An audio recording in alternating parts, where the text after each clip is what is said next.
So, yes, as you can see, this is the updated Soul Destroyer build of one of our piloted clients.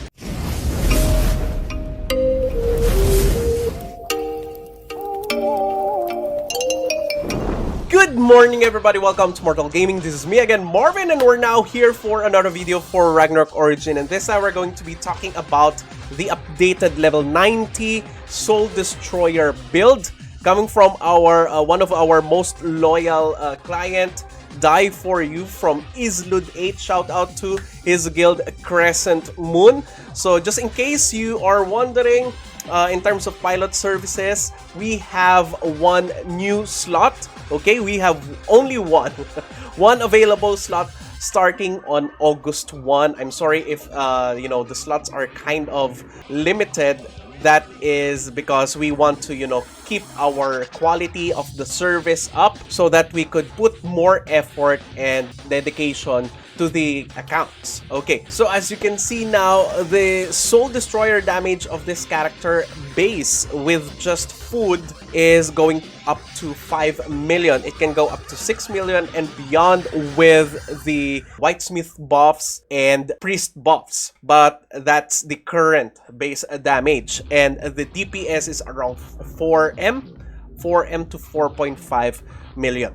So let's now go out and check his current gears, because that will be the first part of this video. The second part of this video is his current dilemma. He's on the verge of switching from Assassin Cross to Paladin, but more on that later. Let's now check the reason why his damage is really pumped up since the start of our Soul Destroyer guide, the first time that it has been featured in our YouTube channel, which does like around 140,000 Soul Destroyer. Now it's pumping up to 5 to 6 million damage. Now, so of course, the first thing that you would be looking here is the knives or the dagger. Of course, this one is the Lunar Dagger. The second one is the Moonlight Dagger. They must be plus 15 in order for you to get a higher damage from magic damage and magical attack,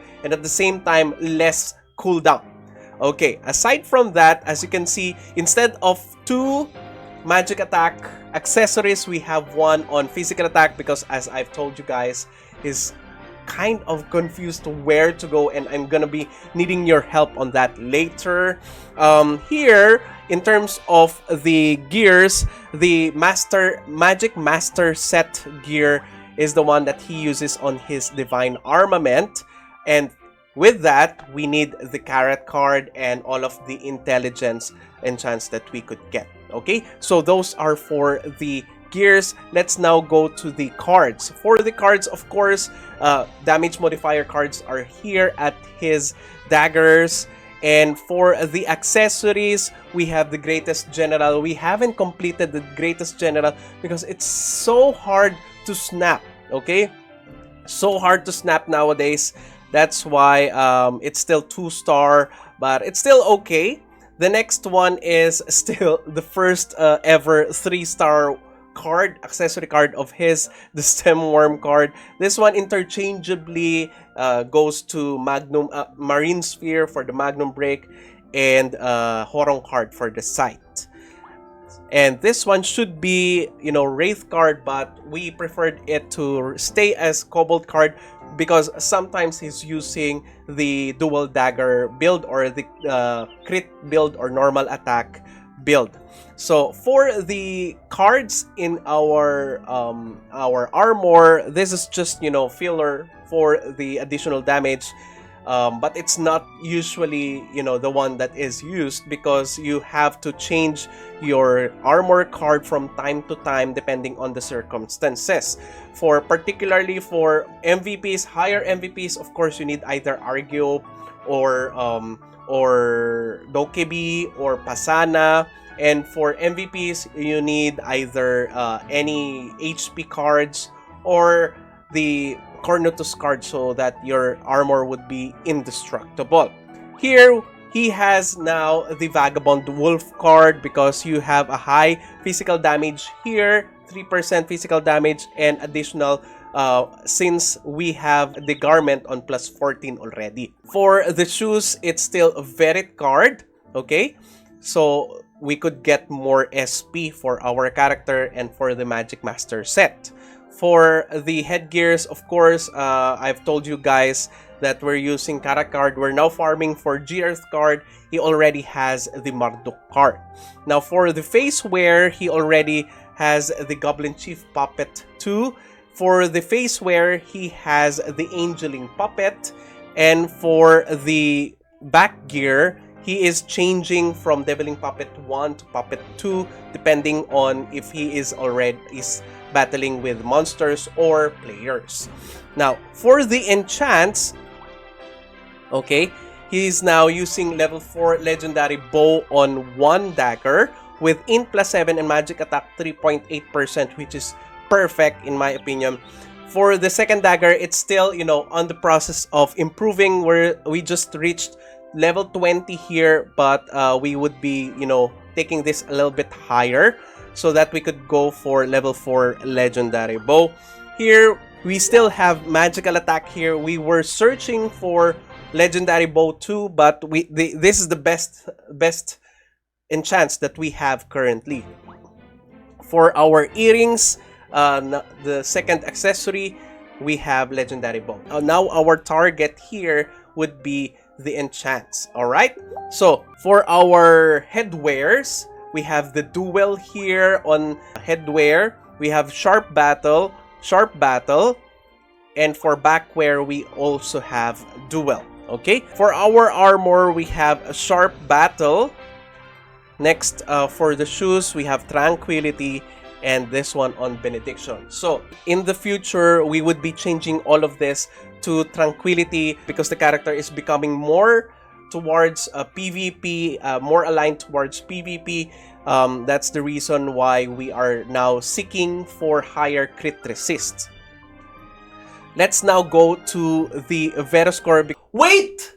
Don't stop watching! I know you will get excited with this good news I have for you! We have a new partnership in the channel, introducing the King James Enterprise, or the KJE. The KJE has been the source of thousands of players for all their discounted top-ups, not only in Mobile Legends, Lords Mobile, Genshin Impact, but also all of the Ragnarok franchises ever since Ragnarok Eternal Love. And KJE is now expanding also to Ragnarok Origin. So are you excited? I am excited! Just use the promo code below, Immortal MBGG, to get huge discounts on your first top-ups and even on your succeeding top-ups. So what are you waiting for? Let's top up on Ragnarok Origin with me! See you there!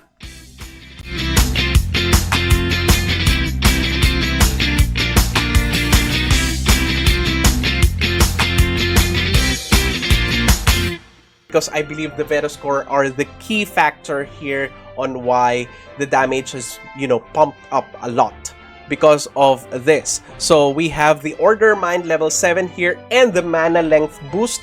Perfect combination there. This one is also perfect combination, but it's still on weight 6, but it's still okay. We have, you know, a maximum of total weight of 16 here since we already have the War of Imperium opened. Corrosive Poison level 6 and Core Overload level 6 here.